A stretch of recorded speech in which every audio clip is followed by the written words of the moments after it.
বেটা তুই এতদিন ছিলি কোথায়? আরে বেটা কোশ নাই তো, একটু সর্দি আসলাম। বেড়া তুই হে জায়গা যাই হরছু কি? এই বেটা তুই কি বলিস? আমি কি এখন আর আগের অনেক আছি? আমি তো এখন শিল্পী অনেক হয়ে গেছি। কি শিল্পী অনি? হ্যাঁ বেটা হ্যাঁ, আমাকে এখন দেশে বিদেশে গান গাইতে ডাকে। আমার কি এখন বাড়িতে বসে থাকার সময় আছে? বেড়া আমাগো মধ্যে শিল্পী অনেক ভাই আইছে, অনেক ভাই সম্মান দিয়ে কথা কইস।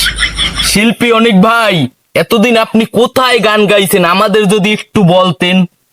ওহ বেটা এই কথা, তাহলে শোন, এই সেদিনকার একটা ঢাকায় যে অনেক বড় কনসার্ট গেল না, ওই যে কি যেন জায়গাটার নাম কি যেন, যাই হোক মনে পড়তেছে না এখন। ওই জায়গাতে অনেক নামি দামি শিল্পী আসছে বুঝলি। হ ভাই হে এর পর কন। এখন মনে কর আমি তো ওই জায়গায় গান গাইতে যাই না বুঝলি, আমি গেছি ওই জায়গায় গান শুনতে।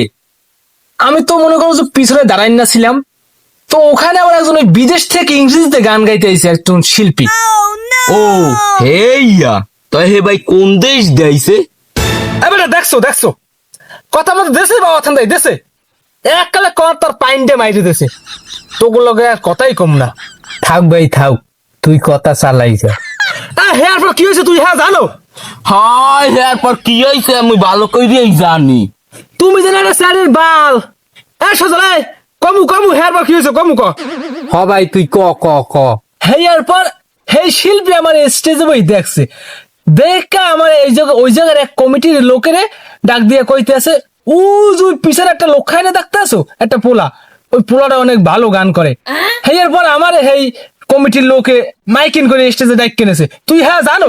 হায় ওনার এককালে মাইকিং করে এককালে উঠাইছে স্টাইজে। এবার এখন কেমনটা লাগে?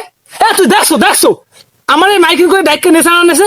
হয় এ সাজল ওর গপ্প হন তোর গপ্প, যাইয়া দেখ ও ঢাকার শহর স্টাইজের পাশে বোতল টোয়াইছে নাই। হয় আমি বোতল ঢুয়াইছি ভালো হয়েছে, তোমরা তো আর ঢাকার শহর যাইতে পারবা না বুঝো না। বেড়া তোর বিদেশি শিল্পী জানলে কেমনে যে তুই গান পারো? ওর দ্বারে জিগা হে জানলে কেমনে? হে স্যারের মাথা হে জানছে কেমনে, হ্যাঁ মুই কমু কেমনে?